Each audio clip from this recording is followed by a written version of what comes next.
नमस्कार दोस्तों, मैं राघवेंद्र सोलंकी तक्षशिला बुंदेलखंड में एक बार फिर आपका स्वागत करता हूं। आज जिस प्रकार से यूपी पुलिस की आपके नोटिफिकेशन आ रहे हैं, यूपीएसआई, यूपी पीएसी, इसमें जेल बॉर्डर के भी कुछ पद हैं और आपके यूपी लेखपाल हो गए, इसमें लगातार हिंदी पूछी जाती है। तो हिंदी का प्रमुख टॉपिक है विराम चिन्ह। एक छोटा टॉपिक है, आपका 15-20 मिनट में कंप्लीट हो जाएगा, ध्यान से पढ़ेंगे तो, और एक दो बार इसको रिवाइज कर लेंगे तो बिल्कुल कंप्लीट हो जाएगा। और यहाँ से आपके एक दो क्वेश्चन हर चैप्टर में पूछे जाते हैं, तो इसको देखते हैं। और जो भी अभ्यर्थी हमारे चैनल पर पहली बार जुड़ रहे हैं तो हमारे चैनल को ज़रूर सब्सक्राइब कर लें। और जो नोटिफिकेशन आने वाला है, जो आगामी भर्ती आने वाली है यूपी पुलिस में, इसमें 20,000 के आसपास, 19,000 के आसपास कांस्टेबल की भर्ती है और 4500 के आसपास, 4,500 के आसपास यूपीएसआई है। इसमें पीएसी के पद हैं कुछ, इसमें जेल बॉर्डर के भी 3,500 के आसपास पद हैं, 2,800 के आसपास। तो इनके लिए इनमें लगभग 25, किसी में 1/3, 1/4 की हिस्सेदारी वे आपकी हिंदी ने बाती है, तो इनको देख लेते हैं। हिंदी अच्छा विषय है और अच्छे, मतलब कम समय में ज़्यादा उसमें नंबर बना सकते हैं। अगर किसी में यूपी पुलिस में 37 की आती है, यूपीएसआई में 40 की आती है, तो इसको में 10 मिनट में आराम से 37-40 क्वेश्चन कर सकते हैं। और 37 में से 33 या आपके 35 के आसपास नंबर सही हो सकते हैं, 40 में से 35-36 नंबर सही हो जाते हैं। और इसमें कम भी समय भी कम लगता है और नंबर भी अच्छे मिलते हैं, समझ में आ जाता है। तो विराम चिन्ह देखते हैं क्या है। विराम का अर्थ है ठहराव या रुकना, ठीक है, किसी जगह रुकना या ठहराव, ठीक है।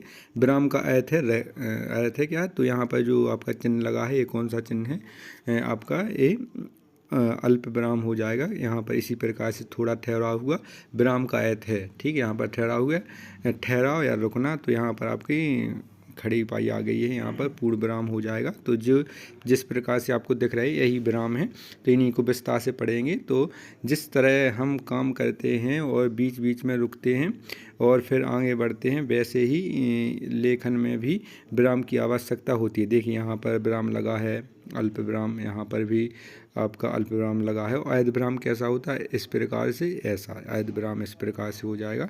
कहीं मिलेगा तो हम आपको बताएंगे। यहाँ पर सब में अल्प विराम लगा है। अतः पाठक के मनोविज्ञान को ध्यान में रखते हुए भाषा में विचारों का उपयोग, विरामों का उपयोग, ठीक है, विचारों नहीं, सॉरी, विरामों का उपयोग आवश्यक है। श्री कामता प्रसाद, ये ध्यान रखना है, कामता प्रसाद गुरु जी ने विराम चिन्हों को अंग्रेजी से लिया है। ये हिंदी में बहुत कम थे, इनको अंग्रेजी से उठाया है। और मानते हैं वे पूर्ण विराम को छोड़ शेष सभी विराम चिन्हों को अंग्रेजी के संबंध मानते हैं। जैसे आपका पूर्ण विराम कौन सा है, पूर्ण विराम ये वाला है। और शेष सभी अल्प विराम है, अर्ध विराम है, संबोधन है, ये सब आपके किस में आ जाते हैं, ये अंग्रेजी से लिए गए हैं। तो इनको देख लेते हैं। देखिए ये आ गए हैं विराम चिन्ह। विराम चिन्हों के भेद कितने हैं, तो श्री कामता प्रसाद गुरु जी ने विराम चिन्ह 20 बताए। कितने हैं, 20 प्रकार के चिन्ह हैं। इस प्रकार के अल्प विराम, अर्ध विराम, पूर्ण विराम, प्रश्न चिन्ह, इस प्रकार से मिला के कितने 20 हैं टोटल। तो इसमें देख लेते हैं। इस प्रकार 20 है संख्या। तो कामतानाथ गुरु जी यहाँ पर पूछा जा सकता है विराम चिन्ह किसके अनुसार हैं, तो कामतानाथ प्रसाद गुरु जी हो जाएंगे। यहाँ पर आ जाता है अल्प विराम। अल्प विराम किसका है, अल्प विराम इस प्रकार का छोटा सा चिन्ह होता है, हमने आपको यहाँ पर बताया है। इसमें यहाँ पर कौन सा है, ये अल्प विराम लगा है, यहाँ पर ये अल्प विराम लगा है, यहाँ पर लगा है, ये आपका पूर्ण विराम है। यहाँ पर प्रश्नवाचक चिन्ह नहीं लगा, तो आपको जहाँ जहाँ मिलेंगे हम आपको बताते जाएंगे। तो यहाँ पर ये इस प्रकार से है, अल्प विराम ये है। और अर्ध विराम क्या है, अर्ध विराम किस प्रकार का हो जाएगा, तो अर्ध विराम क्या होता है, जिस प्रकार से लाइनें होती हैं आपकी कॉपी में, तो अल्प विराम क्या होता है, बिल्कुल छोटा। यहाँ पर राम घर जाता है, यहाँ पर अल्प विराम लगा दिया और वह फिर से वापस आता है, तो अर्ध विराम क्या है, आधी लाइन तक आएगा। किस प्रकार से इसको याद रख सकते हैं, ये आपका कहाँ तक आएगा, आधी लाइन तक। अल्प विराम बिल्कुल नीचे आएगा। अर्ध विराम क्या है, आधी लाइन तक, यहाँ पर, यहाँ से लेके इस प्रकार से बनेगा, तो अर्ध विराम हो जाएगा। पूर्ण विराम आपको पता है कि स्कूल 10 दिन तक बंद रहेंगे बच्चों के, तो यहाँ पर पूर्ण विराम आ जाएगा ये, क्योंकि ये वाक्य पूरा हो चुका, ठीक है। बच्चों के स्कूल बंद रहेंगे 10 दिन तक, तो ये वाक्य पूरा हो चुका है, तो यहाँ पर पूर्ण विराम आपका आ जाएगा। चिन्ह कहाँ पर आता है, आप क्या जाए, जहाँ पर कोई प्रकार का क्वेश्चन पूछा जाए, आप क्या कर रहे हैं, आप कैसे हैं, आप कहाँ जा रहे हैं, तो यहाँ पर जितने भी प्रश्नवाचक शब्द हैं उनका प्रयोग होता है, कहाँ, कैसे, कब, क्यों, तो यहाँ पर प्रश्नवाचक का प्रयोग होता है। आश्रय आश्रय चिन्ह, ठीक है, इसको विस्मयादि चिन्ह भी कहते हैं, विस्मयादि चिन्ह। ये अंग्रेजी की उल्टी आई की तरह होता है, ठीक है, आपको दिख रहा होगा, ये अंग्रेजी की उल्टी आई की तरह होता है, इस प्रकार से यहाँ पर ये दिख रहा है उल्टी आई। इसमें क्या होता है, कौन से, हुर्रे, हे राम, यहाँ पर हे राम, तो यहाँ पर उल्टा वो आएगा, अरे ये क्या हुआ, तो इसमें विस्मयादि दुख बताने के लिए या खुशी उत्साहित करने के लिए, तो इसमें ये विस्मयादि चिन्ह का प्रयोग किया जाता है। इसके बाद निर्देशक चिन्ह डैश, इसको संयोजक चिन्ह या सामासिक चिन्ह भी ये कहते हैं, इसके कई नाम हैं और ये मोस्ट इम्पोर्टेंट आपके चिन्हों में से एक है। यहाँ से आपके क्वेश्चन अगर पूछा जाता है तो ये इसमें आपको ये जरूर देता है एक ना एक सेट में। तो इसको निर्देशक चिन्ह, जैसे किसी के हमने कहा कि निष्कर्ष, इस प्रकार से निष्कर्ष लिख दिया, फिर उसके आगे ऐसे डैश लगाएंगे, फिर निष्कर्ष में क्या है कि इसकी व्याख्या किस प्रकार है, इसका निष्कर्ष क्या निकला, तो इसके आगे लिखेंगे, ये हो जाएगा। इसको क्या कहते हैं, संयोजक चिन्ह भी कहते हैं, सामासिक चिन्ह भी कहते हैं। इसके बाद आ जाता है अगला कोष्टक चिन्ह, इस प्रकार का, या आपका छोटा कोष्टक है, आपका बड़ा कोष्टक है, मंझला कोष्टक हो जाता है, तो ये कोष्टक चिन्ह आ जाते हैं। इसके बाद अवतरण चिन्ह, अवतरण चिन्ह किसी को मुख्य बात को बीच में लिखना है कि यहाँ पर गांधी जी लंदन में तीसरा गोलमेज सम्मेलन में, उन्होंने दूसरे गोलमेज सम्मेलन में हिस्सा लिया था, तो दूसरा गोलमेज सम्मेलन है उसको इस प्रकार से इसके आपको अवतरण में इसको बंद कर देंगे। और जिस प्रकार हमने जैसे कहा कि गांधी जी को महात्मा कहा जाता है, ठीक है, इसमें क्या कहा जाता है, महात्मा कहा जाता है, तो महात्मा में इस प्रकार से कह देंगे तो आपके अवतरण चिन्ह हो जाएंगे। आपको बस एक बार देखना है, क्योंकि बहुत सारे जो इंटर पास करके आए उनको तो थोड़ा बहुत अनुभव होगा, लेकिन जिनको 1-2 साल हो चुकी है इंटर करने के बाद तो उनको थोड़ा भूल जाते हैं, और जो पहली बार तैयारी कर रहे हैं इंटर के बाद तो उनको भी पढ़ना चाहिए, ज़रूर भूल जाते हैं। इसके बाद उप विराम चिन्ह आपके आ जाते हैं, इसको अपूर्ण विराम चिन्ह कहते हैं। यहाँ पर जैसे अतः लिखो तो आ जाता है, इस प्रकार चिन्ह का प्रयोग किया जाता है। इसे श्री गुरु विषय के समकक्ष बताकर मान्यता देने की बात कही, ठीक है, यहाँ पर विषय लगता है, ठीक है, अंग हा, इस प्रकार से विषय। प्रातः काल, जैसे यहाँ पर प्रातः काल लिखो तो यहाँ पर अंक की बिंदी आती हैं, तो इस प्रकार से यहाँ पर विषय लगते हैं।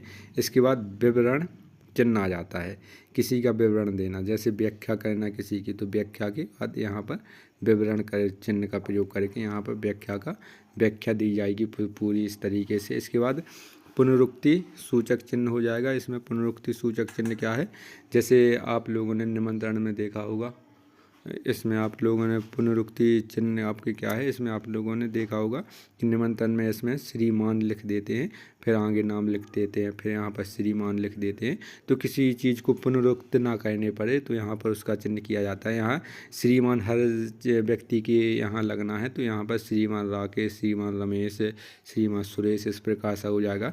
तो यहाँ पर श्रीमान बार बार ना लिखना पड़े, तो यहाँ पर इस प्रकार से इसका इस प्रकार से चिन्ह बना देते हैं, और आगे इस प्रकार से रमेश, श्रीमान महात्मा गांधी, श्री राम, सूर्य कुमार यादव, कुछ भी लिख सकते हैं आगे इसके, और पुनरुक्ति चिन्ह हो गया। इसके बाद आ जाता है लाघव चिन्ह।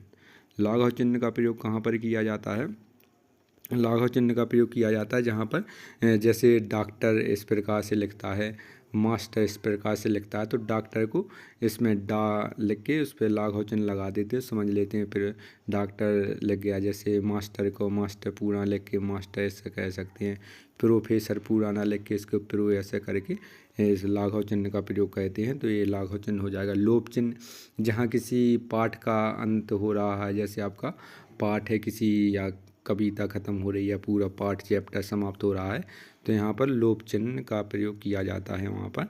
इसके बाद पाद चिन्ह क्या है, पाद चिन्ह आपके बीच में लगाया जाता है, जैसे माता पिता, ठीक है, माता पिता इसमें संयोजक चिन्ह, या इसको पाद चिन्ह का उपयोग किया जाता है। इसके बाद क्या है, दीर्घ उच्चारण चिन्ह। दीर्घ उच्चारण चिन्ह इस प्रकार का है जी, आपको चौपाई वगैरह छंद वगैरह में इसका उपयोग करना पड़ता है। दीर्घ की मात्रा की 2 मात्राएं जोड़ी जाती हैं।